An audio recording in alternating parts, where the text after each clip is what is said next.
नमस्कार, आप देख रहे हैं कैपिटल टीवी बिहार। मैं हूं आपके साथ हर्ष भारद्वाज। महागठबंधन में सब कुछ ठीक नहीं चल रहा है। इंडिया गठबंधन की चौथी बैठक से पहले ही ऐसा सियासी विस्फोट हुआ है जिससे तेजस्वी यादव की परेशानी बढ़ गई है और ये धमाका किया है वीआईपी पार्टी के अध्यक्ष और खुद को सन ऑफ मल्लाह कहने वाले मुकेश सहनी ने।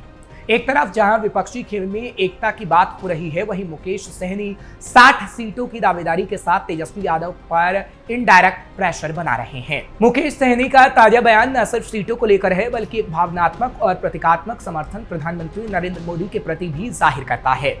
उन्होंने साफ कह दिया है कि अगर प्रधानमंत्री निषाद समाज को आरक्षण दे दें तो वो उनके लिए प्राण भी देने को तैयार है। ऐसे वक्त में जब इंडिया गठबंधन बीजेपी और नरेंद्र मोदी के खिलाफ गोलबंदी की कोशिश कर रहा है, उसी गठबंधन का एक नेता खुले मंच से प्रधानमंत्री के लिए प्राण देने की बात करता है तो ये केवल बयानों की राजनीति नहीं बल्कि गंभीर सियासी संदेश भी है। दरअसल बिहार की सियासत में मुकेश सहनी की पार्टी वीआईपी भले ही एक छोटा दल हो, लेकिन उनका वोट बैंक बड़ा है। मल्लाह, निषाद और अति पिछड़ा वर्ग जिनकी आवाज बनने का दावा सहनी करते हैं, ये जातियां खासकर गंगा के आसपास के इलाकों में प्रभावी हैं और कई विधानसभा क्षेत्रों में हार जीत का अंतर तय करती हैं। एनडीए हो या महागठबंधन, हर किसी को इनका साथ चाहिए। 2020 के विधानसभा चुनाव में सहनी ने एनडीए के साथ रहते हुए 3 सीटें जीतकर सत्ता में हिस्सेदारी ली थी, लेकिन जैसे ही नीतीश कुमार ने उन्हें मंत्रिमंडल से बाहर का रास्ता दिखाया, उन्होंने एनडीए से नाता तोड़ लिया और अब वो इंडिया गठबंधन का हिस्सा है। लेकिन गठबंधन में रहकर भी सहनी पूरी तरह से सहज नहीं दिख रहे। उन्होंने एक बार फिर सीटों के बंटवारे पर अपनी बात को बेहद मुखर अंदाज में रखा है। सीतामढ़ी की सभी 8 विधानसभा सीटों पर उनकी नजर है। वो चाहते हैं कि गठबंधन इन सीटों को उन्हें दे दे। इतना ही नहीं, उन्होंने फिर से दोहराया कि वो 60 सीटों पर चुनाव लड़ने की तैयारी में है। उप मुख्यमंत्री की कुर्सी पर सहनी दावेदारी कर रहे हैं और ये बात वो किसी बंद कमरे में नहीं बल्कि कैमरे के सामने खुले मंच पर कह रहे हैं। ये एक तरह से अपनी ताकत और दबाव दोनों को दिखाने की कोशिश है। अब सवाल उठता है कि आखिर मुकेश सहनी का यह बयान क्यों अहम है और इससे तेजस्वी यादव की मुश्किलें क्यों बढ़ गई हैं। इस सवाल का जवाब हमें उस वक्त मिलता है जब हम देखते हैं कि 12 जून को इंडिया गठबंधन की चौथी बैठक होने वाली है। ये बैठक तेजस्वी यादव के सरकारी आवास पर बुलाई गई है, जिसमें सभी घटक दलों के नेता मौजूद रहेंगे। इस बैठक का एजेंडा तय है। कोऑर्डिनेशन कमेटी की समीक्षा, जिला स्तर पर प्रचार की रणनीति, सोशल मीडिया और डिजिटल अभियान की रूपरेखा। लेकिन इस बैठक से पहले ही सहनी की सीटों को लेकर सार्वजनिक दावेदारी ने संकेत दे दिया है कि महागठबंधन में सीटों को लेकर भारी सिर्फ टव्वल हो रहा है। और ये पहली बार नहीं है जब सहनी ने ऐसा किया। पिछले महीने की राष्ट्रीय कार्यकारिणी की बैठक में भी उन्होंने 60 सीटों की मांग रखी थी, लेकिन इस बार उन्होंने बात को और आगे बढ़ा दिया।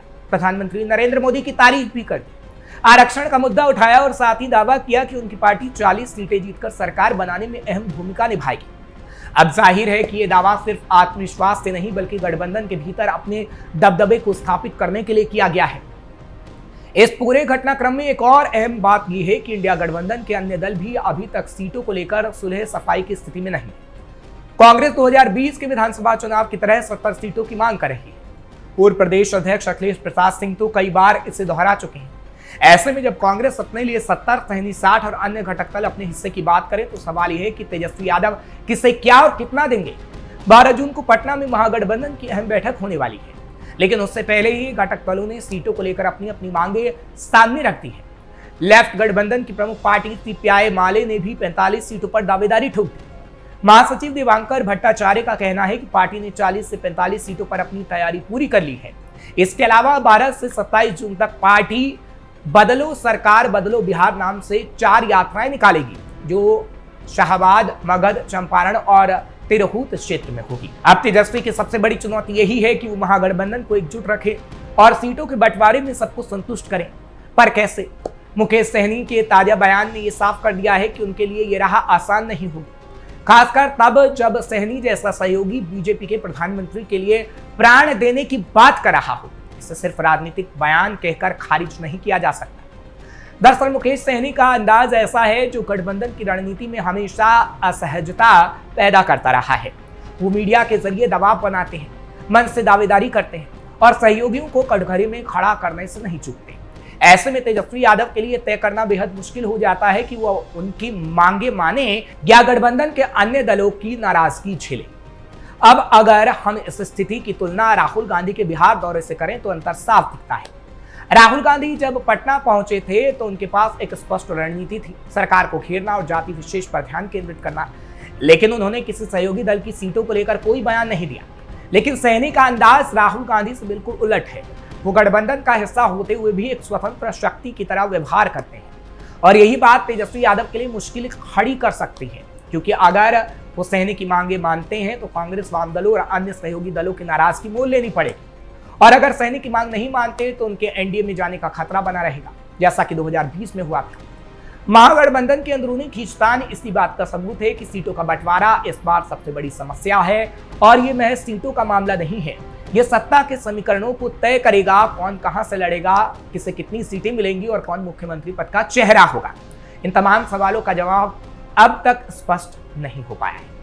कांग्रेस अभी भी मुख्यमंत्री पद के चेहरे को लेकर मिस्ट्री क्रिएट कर रही है, जबकि आरजेडी, वीआईपी और वाम दलों की ओर से तेजस्वी यादव को समर्थन मिल चुका है।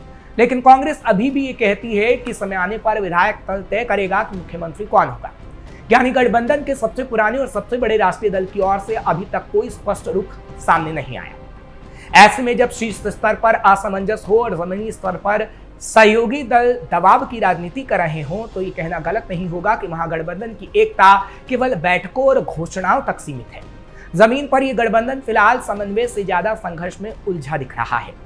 अंत में यही कहा जा सकता है कि इंडिया गठबंधन की 12 जून की बैठक केवल औपचारिकता नहीं बल्कि ये परीक्षा बनकर सामने आ रही है। तेजस्वी यादव के सामने चुनौती है कि वो न सिर्फ सहयोगियों की मांग को संतुलन करें बल्कि गठबंधन की एकता को भी बनाए रखें, वरना जैसे जैसे चुनाव नजदीक आएगा ये महागठबंधन कहीं महागठबंधन में न बदल जाए। फिलहाल आपको ये खबर कैसी लगी कमेंट सेक्शन में जरूर बताएं। खबर को लाइक शेयर करें, कैपिटल टीवी को सब्सक्राइब करना मत भूलिएगा।